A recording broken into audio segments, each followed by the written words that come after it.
Bienvenue à Francophone, une communauté francophone en soins critiques.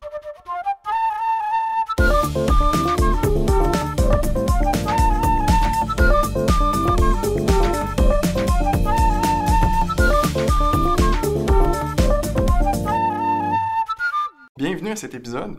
Mon nom est Mathieu Desgroseilliers, je suis pharmacien en soins critiques. Je travaille à l'hôpital Honoré-Mercier en soins critiques, aux soins intensifs, à l'urgence ainsi qu'en réanimation. Aujourd'hui, je suis accompagné de Benoît Imbeau, néphrologue en formation complémentaire en insuffisance rénale aiguë à l'hôpital Toronto General à Toronto. Aujourd'hui, on va parler de dialyse aux soins intensifs. Bienvenue. Merci. Fait que là, dans le fond, juste pour faire un topo, pour se rafraîchir la mémoire, c'est quoi les types de dialyse qui sont disponibles aux soins intensifs? Alors, il y a deux grandes classifications de types de dialyse qui sont disponibles aux soins intensifs. Il y a les thérapies en continu qui incluent la CVVH, la CVVH-D et la CVVH-DF, et les thérapies intermittentes qui incluent l'hémodialyse intermittente standard, comme tous les patients en hémodialyse chronique, et la SLED, qui est Sustained Low Efficiency Dialysis, qui est une forme d'hémodialyse intermittente, mais plus douce. Étalé sur plus d'heures, généralement 8 heures ou plus, avec des débits de sang qui sont plus faibles, autour de 200 cc/minute, qui permet une stabilité hémodynamique améliorée. Okay, fait que là, de ce que je comprends, il y a une certaine dose avec la dialyse. Ouais, fait qu'il y a beaucoup d'études qui ont été faites aux soins intensifs pour voir si utiliser une dose standard versus une haute dose de dialyse pouvait améliorer les issues cliniques telles que la mortalité ou la dépendance à la dialyse. Beaucoup d'études observationnelles avaient suggéré que des hautes doses de dialyse pouvaient effectivement améliorer ces issues cliniques-là. Malheureusement, les études randomisées contrôlées faites de façon subséquente n'ont pas pu démontrer de bénéfices, que ce soit pour la dialyse intermittente avec des KT sur V de l'urée de 6,5 par semaine versus 3,9 par semaine, ou avec les thérapies en continu avec des doses totales d'effluents de 40 cc par kilogramme par heure versus 20 cc par kilogramme par heure. Donc, on reste avec la notion que les doses dites standards de dialyse aux soins intensifs, que ce soit pour les thérapies intermittentes ou en continu, sont parfaitement acceptables. Et il pourrait y avoir un risque à utiliser des doses très élevées, comme la clairance de médicaments qui sauvent les patients, comme les antibiotiques. Oui, effectivement, parce que on travaille tous les deux en soins intensifs. On sait que l'hémodialyse standard va retirer beaucoup de médicaments. Il y a des sites disponibles, là, comme le dialyseihd.com, qui vont nous permettre d'avoir les paramètres là, de dialysage et tout. Fait que je vais mettre le lien qui sera disponible dans les notes du podcast. Parfait. Là, on parle de dose, mais la dose, a-tu vraiment un impact sur les issues cliniques des patients? Non, c'est ça. Fait que les études de randomisées contrôlées n'ont pas pu démontrer que de donner plus de doses de CVVH ou d'hémodialyse intermittente améliorait les issues cliniques et pourrait avoir des effets néfastes, comme la clairance d'antibiotiques. La prochaine chose qui a été regardée, c'était la question de modalité. Alors, est-ce que les thérapies de remplacement rénal en continu sont supérieures aux modalités intermittentes? Puis ça aussi, ça fait couler beaucoup d'encre dans le passé. Encore une fois, les études préliminaires observationnelles avaient démontré un bénéfice probable à ces thérapies-là. Malheureusement, dans les études randomisées contrôlées, les thérapies en continu ne sont pas supérieures aux modalités intermittentes en ce qui est de la récupération rénale ou de la mortalité. Donc, on reste avec l'idée que la SLED, qui est une modalité intermittente hybride entre une thérapie continue et intermittente standard, est équivalente à la CVVH pour la vaste majorité des patients qui vont être admis aux soins intensifs. Il y a certaines populations particulières chez qui une thérapie de remplacement rénal en continu devrait être favorisée, telles que les patients avec hypertension intracrânienne ou édème cérébral, où on veut avoir, dans le fond, des shifts osmolaires doux pour prévenir l'augmentation des pressions intracrâniennes ou l'édème cérébral chez ces patients-là. Alors, c'est une population de patients chez qui on voudrait privilégier les thérapies en continu, à l'opposé des patients avec des intoxications à des médicaments ou des substances dialysables qui vont nécessiter une clairance accrue et donc vont bénéficier d'une hémodialyse intermittente standard. OK, fait que dans le fond, c'est pas one size fit all. Effectivement, il faut aller vers une approche individualisée pour choisir la bonne modalité pour notre patient. Puis là, une fois qu'on a choisi notre modalité, c'est quand le meilleur moment pour débuter la dialyse? Alors ça, c'est une autre question qui a fait beaucoup couler d'encre dans le passé et qui va faire couler beaucoup d'encre dans le futur aussi.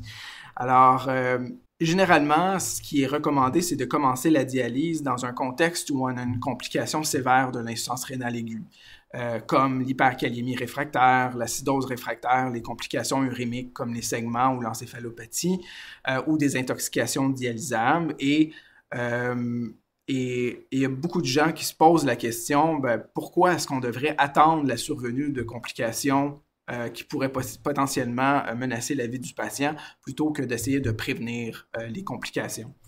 Et donc, beaucoup d'études qui ont regardé initialement études observationnelles pour voir si une initiation tardive versus précoce, alors attendre des complications sérieuses, pouvait améliorer les issues cliniques. Et effectivement, il semblait y avoir un signal vers un bénéfice. Depuis, alors, plusieurs études randomisées contrôlées, les deux premières étant publiées en 2016, ont mis un gros bémol sur le bénéfice clinique d'initier la dialyse tôt chez les patients en soins intensifs. Alors, la première étude qui s'appelle ELAINE, publiée en 2016, est une étude unicentrique allemande qui a comparé l'initiation très précoce versus précoce de la dialyse, chez qui quasiment tous les patients, au final, ont été dialysés, soit dans le groupe précoce ou tardif, et de façon très surprenante, a réussi à démontrer un bénéfice de mortalité significatif avec l'initiation précoce de la dialyse.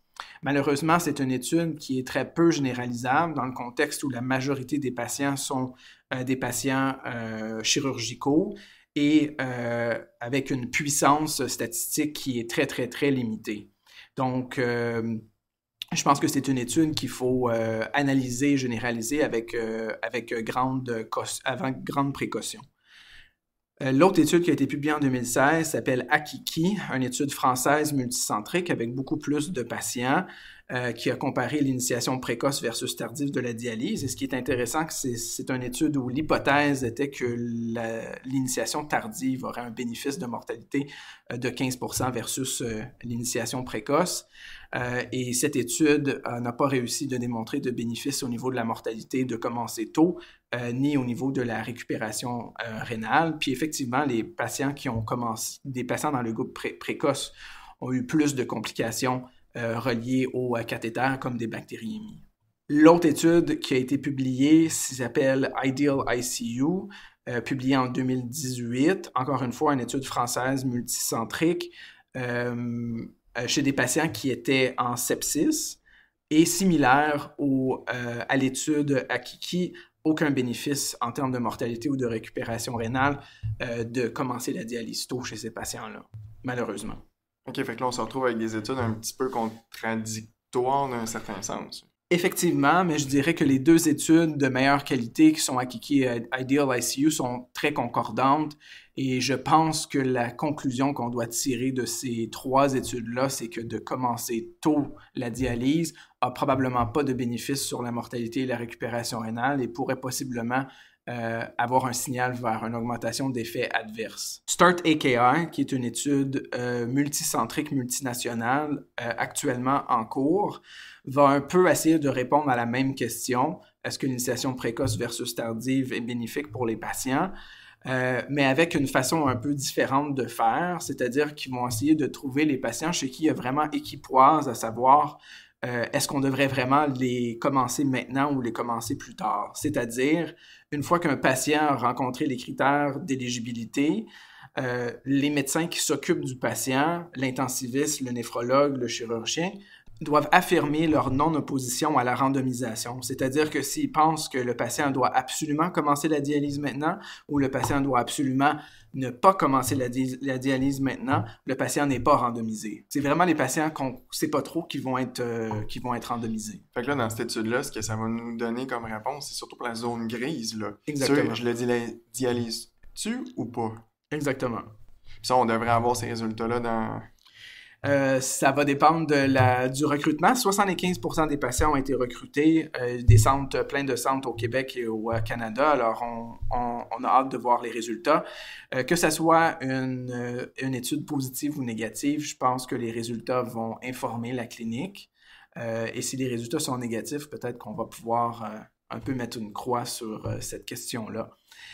Et si c'est positif, il va falloir se poser des questions sur comment est-ce qu'on fait les choses en dialyse ou soins intensifs. Fait que là, en attendant les résultats de cette étude-là, qu'est-ce qu'on peut faire pour essayer de voir si on a besoin d'aller en dialyse? Je sais qu'on parlait de tests, de stress test, là, permettez-moi l'anglicisme, au Lasix, le furosémide.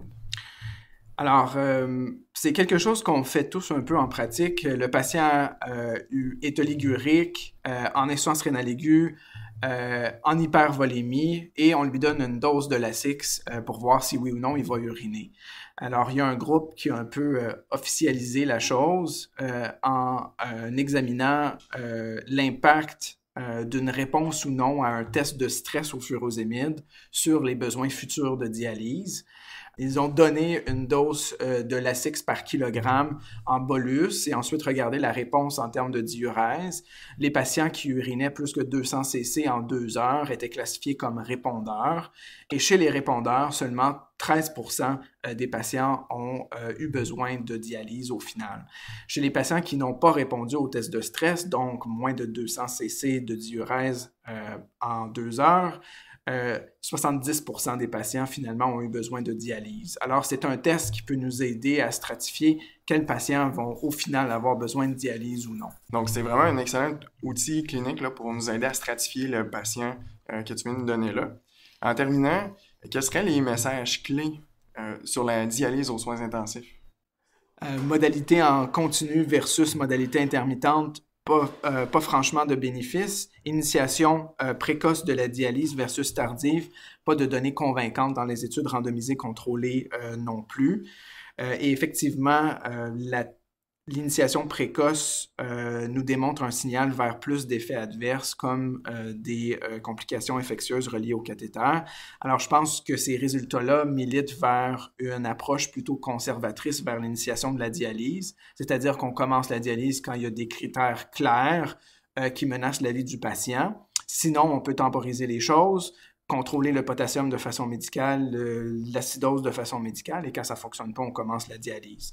Il y a probablement un certain sous-type de patients qui pourraient bénéficier d'une initiation précoce, alors il faut toujours utiliser son jugement. Ce n'est pas des données, c'est pas un DOM qu'on doit utiliser nécessairement pour tous les patients, il faut garder notre jugement clinique, mais juste garder en tête que d'utiliser une approche précoce pour tous les patients, c'est probablement pas une bonne chose, et pour les patients et pour le système de santé, parce que ça coûte bien cher. L'autre chose, c'est que je dirais qu'encore une fois, ça va avec le jugement. Il faut utiliser le bon traitement pour le bon patient au bon moment. Puis peut-être que des études qui vont sortir dans le futur vont nous aider à prendre encore des meilleures décisions pour la dialyse aux soins. Juste pour préciser, car je crois ne pas l'avoir spécifié plus tôt, l'hypervolémie, même sans surcharge pulmonaire et hypoxémie évidente, est reconnue comme étant néfaste aux soins intensifs et reliée à des issues cliniques adverses pour les patients. C'est probablement sur cet enjeu-là de l'hypervolémie progressive chez un patient oligo-anurique, même en absence d'autres critères d'initiation de la dialyse, que la majorité des cliniciens vont songer à initier possiblement la dialyse plus tôt que tard. Aussi, j'aimerais préciser que la littérature nous démontre que la SLED est aussi appropriée que les thérapies de remplacement rénal en continu pour les patients avec hypertension intracrânienne. Certaines modifications à la prescription de la SLED, comme la minimisation des intervalles interdialytiques et l'utilisation d'un dialysat en contenu élevé en sodium, doivent être considérées. Par contre, ce n'était pas le but de la présentation d'aller en détail sur ce point, tout simplement se rappeler qu'il est sécuritaire d'utiliser autant la SLED que la CVVH chez cette population de patients. Donc, merci beaucoup, Benoît. C'était vraiment très intéressant. C'est ce qui termine l'épisode d'aujourd'hui. Merci à vous, chers auditeurs, de nous suivre semaine après semaine dans ce projet de fou. Si vous aimez, merci de partager avec vos amis et collègues qui sont aussi crinqués que vous autres en soins intensifs. Venez poursuivre la conversation avec nous sur Twitter et Facebook, et les épisodes sont disponibles sur toutes les plateformes, Apple Podcasts, Google Podcasts, Android, YouTube, Spotify et autres. D'ici le prochain épisode, portez-vous bien. Attention à vous autres. Bye.